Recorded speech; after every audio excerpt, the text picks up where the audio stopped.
Hello friends, welcome to my YouTube channel Ayur Gyan Kendra. आज हम discuss करेंगे डेंगू फीवर के बारे में कि डेंगू क्या है, कैसे फैलता है और क्या क्या उसके सिम्टम्स हैं, क्या उसके कॉजेज हैं। ये सभी चीज़ आज हम डिस्कस करेंगे। सबसे पहले डेंगू फीवर का इंट्रोडक्शन करते हैं। Dengue fever is a mosquito borne disease that occurs in tropical and sub tropical regions of the world. ठीक है, ये एक मॉस्किटो मतलब मच्छर के द्वारा होने वाली डिजीज है जो कि ट्रॉपिकल और सब ट्रॉपिकल रीजन के अंदर पाई जाने वाली एक डिजीज है। ठीक है, मोस्टली पाई जाने वाली। ठीक है, mild dengue fever causes high fever की हाई फीवर होता है डेंगू फीवर के अंदर। हाई फीवर होगा, रेशेस हो जाएंगे और मसल्स एंड जॉइंट पेन होगा। ठीक है, उसके बाद इसके अंदर क्या होगा, the alternate name of the dengue is break bone fever. कि ऐसा लगता है पेशेंट को कि जैसे उसकी हड्डियां टूट रही हो, जॉइंट्स पेन होता है। ऐसे पेशेंट कंप्लेन करा कि पूरी बॉडी ऐसा लग रहा है कि बहुत ज़्यादा बॉडी एक के हो रहा है, कि बहुत ज़्यादा बॉडी पेन हो रहा है। ऐसा पेशेंट को फील होता है इस फीवर के अंदर। ठीक है, इसलिए इसका नाम दिया गया है ब्रेक बोन फीवर। ऐसा लगता है कि जैसे हड्डी टूटी हुई है, मसल्स पेन हो रहा है। ठीक है, comes from the associated muscles and joint pain. ठीक है, इसलिए इसको ब्रेक बोन फीवर नाम दिया है। उसके बाद ए severe form of dengue fever also called dengue haemorrhagic fever can cure severe bleeding, a sudden drop in blood pressure. ठीक है, एंड डेथ। मतलब कि शॉक भी हो सकता है, डेथ भी हो सकता है। ठीक है, सीवियर जो कंडीशन होती है डेंगू फीवर के अंदर, उसके अंदर ब्लीडिंग हो सकती है, हेमरेज हो सकता है। ठीक है, और हेमरेजिक फीवर हो सकता है और शॉक के कारण डेथ भी हो सकती है पेशेंट की, ब्लड प्रेशर के ड्रॉप होने के कारण। ठीक है, उसके बाद इसके कोजेज क्या है, primarily transmitted by Aedes mosquito, जो मच्छर होता है जिससे मैंने आपको बताया कि किस मच्छर के द्वारा फैलता है, तो एडिस मॉस्किटो। और पर्टिकुलरली एडीज के अंदर भी एडीज एजिप्टाई। ठीक है, ये मच्छर होता है, ये एक मच्छर की प्रजाति है। ठीक है, उसके बाद they typically bite early morning and in the evening. ठीक है, ये मोस्टली जो बाइट करते हैं पेशेंट को अर्ली मॉर्निंग में या फिर इवनिंग के अंदर बाइट करते हैं। ठीक है, उसके बाद dengue can also be transmitted via infected blood products. ठीक है, इन्फेक्टेड जो ब्लड होता है वो उसके द्वारा भी फैल जा सकता है, एंड थ्रू ऑर्गन डोनेशन के द्वारा हो सकता है, and rarely through person to person, person से पर्सन के थ्रू बहुत रेयरली इसके चांस है इफेक्ट होने के। अब हम डिस्कस करेंगे इसके क्लिनिकल फीचर के बारे में। क्लिनिकल फीचर के अंदर क्या आता है कि इसका इंक्यूबेशन पीरियड क्या होता है। Incubation period from being bitten by an infected mosquito, जो मॉस्किटो इन्फेक्टेड है उसके द्वारा काटने के बाद यूजुअली 2 से 7 दिन है इसका incubation period. The course of infection is divided into 3 phase.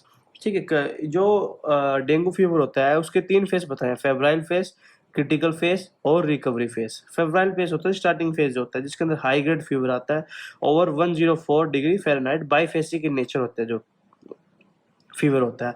ठीक है, and is associated with generalise pain, कि बॉडी एक हो रहा है, पेन हो रहा है बॉडी के अंदर, वो चीज़ें इसके साथ एसोसिएट होती है। एंड ए हेडेक, कि सिर में दर्द हो रहा है, and usually last 2 to 7 days. ठीक है, 2 से 7 दिन तक ये कंप्लेन होती है फेब्रल फेज के अंदर। नोजिया होता है, वोमिटिंग होती है, ये कंप्लेन हो सकती है। ठीक है, appear of rash in 50 to 80% of cases, 50 से 80% केसेस के अंदर रैशेज हो सकते हैं, रैश। ठीक है, इन द फर्स्ट और सेकंड डे ऑफ सिम्टम, ये कि सिम्टम्स आए उसके पहले या दूसरे दिन। ठीक है, और फ्लश स्किन एंड और later in the course of illness day 4 to 7 and measles like rash. ठीक है, लेटर जो होता है टाइम पीरियड 4 to 7 डेज का, उसके अंदर जैसे मीजल्स होते हैं जो उसके अंदर, जिसको कहते हैं कि रैशेज, रैशेज जो हो जाते हैं ना, वो हो जाते हैं मीजल्स के अंदर जैसे होते हैं वैसा दिखता है लास्ट 4 to 7 डेज के अंदर। ठीक है, फिर sometimes appear to petechiae small red spot that do not disappear when the skin is pressed which are caused by broken capillaries.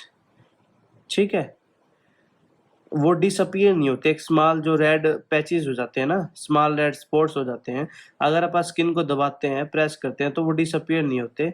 ठीक है, और कोज होते हैं वो किसके कारण, कि कैपिलरीज के टूटने के कारण, ब्रोकन ऑफ कैपिलरीज के कारण वो कोज होते हैं। ठीक है, ये इसका फेब्राइल फेज के अंदर है। ठीक है, some cases have mild bleeding होती है from the mucous membrane of the mouth and nose, मुंह और नाक से ब्लीडिंग होती है सम केसेस के अंदर, माइल्ड ब्लीडिंग हल्की हल्की। ठीक है, फिर आता है सेकंड फेज, क्रिटिकल फेज। इसके अंदर क्या होता है, in some patient the disease proceed to a critical phase as fever resolves. ठीक है, उसके अंदर क्या क्या होता है, फ्लूइड का एक्यूमुलेशन होना, रेस्पिरेटरी डिस्ट्रेस भी हो सकता है, रैपिड ब्रीथिंग, परसिस्टेंट वोमिटिंग, बार बार वोमिटिंग का होना, ब्लीडिंग गम्स, मुंह जो होता है उससे गम से ब्लीड होना, सीवियर एब्डोमेन पेन होना, ब्लड विद वोमिटस, की जो उल्टी आ रही है, वोमिटिंग आ रही है, वो ब्लड के साथ मिक्स होके आ रही हो। ठीक है, फटेगबिलिटी, ठीक है, risk of death and plasma leaking, ये सब चीज़ें हो सकती है क्रिटिकल फेज के अंदर, ये सिम्टम्स है। ठीक है, उसके बाद आती है रिकवरी। रिकवरी के फेज के अंदर क्या आता है, थर्ड जो फेज आता है, it occurs next with the reabsorption of the leak fluid. ठीक है, जो फ्लूइड लीक हुआ है, जो कैपिलरीज ब्रोक हुई थी, अपन ने देखा था कि फेब्राइल फेज के अंदर रेड स्पॉट आए थे, वो कैपिलरी ब्रेक होने के कारण। ठीक है, फिर फ्लूइड एक्यूमुलेशन हो गया था, उस जगह पे फ्लूइड इकट्ठा हो गया था जिस जगह पे कैपिलरीज ब्रेक हो रही है। ठीक है, तो अब रिकवरी फेज के अंदर क्या होगा कि वो लीक फ्लूइड जो होगा ब्लड स्ट्रीम के अंदर वापस रीअब्जॉर्ब हो जाएगा। ठीक है, this is usually last to to 3 days having flowing features. Severe itching होती है, हार्ट रेट थोड़ी स्लो हो जाती है। ठीक है, a feeling of fatigue which में last for week in adult. ठीक है, फटीगनेस रहती है फीलिंग पेशेंट को। ठीक है, तो रिकवरी फेज में अगर पेशेंट अपने को कंप्लेन दे रहा है कि ईचिंग हो रही है, अपने पास कोई डेंगू फीवर का पेशेंट आया है, अपन ने टेस्ट इन्वेस्टिगेशन कराए, वो अभी बताएंगे इन्वेस्टिगेशन भी कौन कौन सी कराते हैं। ठीक है, तो वो अभी लास्ट में उसको एडमिट हुए 4-5 दिन हो गए हैं, 6-7 दिन हो गए हैं, या फिर जो भी टाइम पीरियड बीत गया है, उसके बाद वो हिस्ट्री देता है कि उसको ईचिंग हो रही है। ठीक है, पूरी बॉडी के ऊपर, या फिर हार्ट रेट स्लो होना। ठीक है, ये रिकवरी फेज के सिम्टम्स है। ठीक है, इस चीज़ का अपन ध्यान रखेंगे। ठीक है, उसके बाद इन्वेस्टिगेशन के अंदर क्या आ गया, ल्यूकोपीनिया, डब्ल्यूबीसी काउंट का कम हो जाना, थ्रोम्बोसाइटोपिनिया, प्लेटलेट काउंट का कम हो जाना, ये आती है इसकी इन्वेस्टिगेशन के अंदर, ये चीजें मिलेंगी अपने आपको। उसके बाद आता है four fold rise in IgG antibody. ठीक है, आईजीजी एंटीबॉडी के अंदर ये इन्वेस्टिगेशन आती है। आईजीजी एंटीबॉडी जो होता है, डेंगू सीरोलॉजी हो गया, detection of dengue virus RNA by PCR, isolation of dengue virus from blood के द्वारा डेंगू फीवर का देखना। उसके बाद आती है मैनेजमेंट। नो स्पेसिफिक ट्रीटमेंट, कोई भी इसका स्पेसिफिक ट्रीटमेंट नहीं बताया अभी तक, कोई भी डेंगू फीवर के लिए स्पेसिफिक ट्रीटमेंट एग्जिस्ट नहीं करता। सिर्फ क्या आता है, इसका फ्लूइड का मेंटेन करना, फ्लूइड को बॉडी को डिहाइड्रेट नहीं होने देना ही इसका एक मैनेजमेंट है सबसे बेहतर। ठीक है, कि drink plenty of fluids to avoid dehydration from vomiting and high fever. ठीक है, वोमिटिंग और हाई फीवर के कारण फ्लूइड की डेफिशिएंसी होती है, डिहाइड्रेशन होता है, तो उसको बचाने के लिए प्लेंटी ऑफ फ्लूइड्स पिए पेशेंट, कि पानी ज़्यादा पिए, लिक्विड चीज़ें ज़्यादा पिए।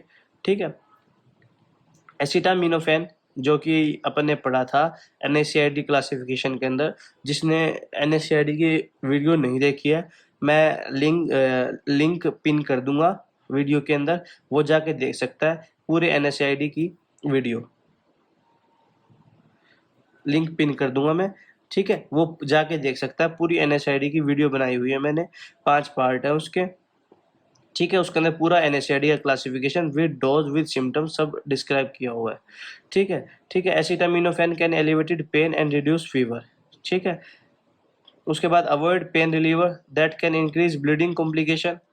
ठीक है, तो पेन रिलीवर जैसे डाइक्लोफेनिक हो गया, इस टाइप के साल्ट हैं जो, जैसे कि एस्प्रिन, आइबुप्रोफिन, नेप्रोक्सेन, सोडियम। ठीक है, इन चीज़ों को अवॉइड करना चाहिए, क्योंकि ये ब्लीडिंग कॉम्प्लिकेशन को बढ़ा देते हैं। एस्प्रिन चल रही हो कोई किसी की, तो उसको, क्योंकि एस्प्रिन क्या करती है, ब्लड को थिन करती है, जिसके कारण कि क्या होता है कि इसके अंदर ब्लीडिंग टेंडेंसी बढ़ी रहती है ड्यू टू प्लेटलेट के कम होने के कारण। ठीक है, WBC काउंट कम होने के कारण इसके अंदर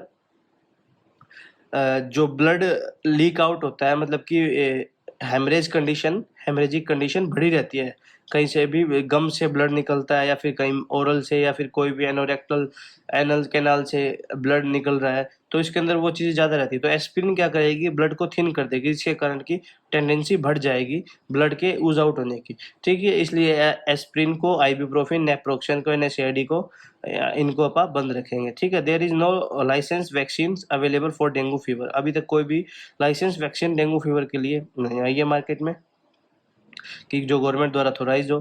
ठीक है, in case of severe dengue fever, sportive care in hospitals, IV fluid, electrolyte replacement. ठीक है, ये इसका वो होगा मैनेजमेंट। ठीक है, ब्लड प्रेशर को मॉनिटर करते हैं क्योंकि ब्लड प्रेशर फॉल होता है इसके अंदर। Transfusion to replace blood loss. ठीक है, अब इसको आयुर्वेद के अनुसार देखें। आयुर्वेद के अनुसार क्या होता है, आयुर्वेद के अंदर दंडक ज्वर के नाम से इसको संबोधित किया है इस डेंगू फीवर को। दंडक ज्वर, इसके अंदर क्या क्या आप दे सकते हैं, षडानन रस 125 mg, गोदंती बसम 300 mg, सत्व गिलोय 300 mg, सफ्टिक बसम 250 mg एंड श्रिंग बसम 250 mg, 1 × 2 मात्रा। ठीक है, सुबह शाम मधु के साथ भोजन के बाद।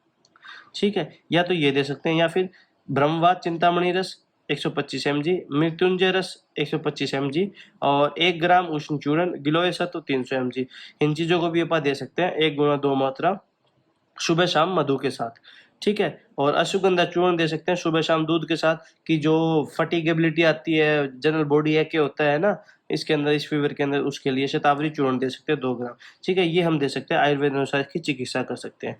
ठीक है, कोई भी डोज है, कोई भी मेडिसिन है, बिना डॉक्टर के प्रिस्क्राइब के इसको इस्तेमाल ना करें।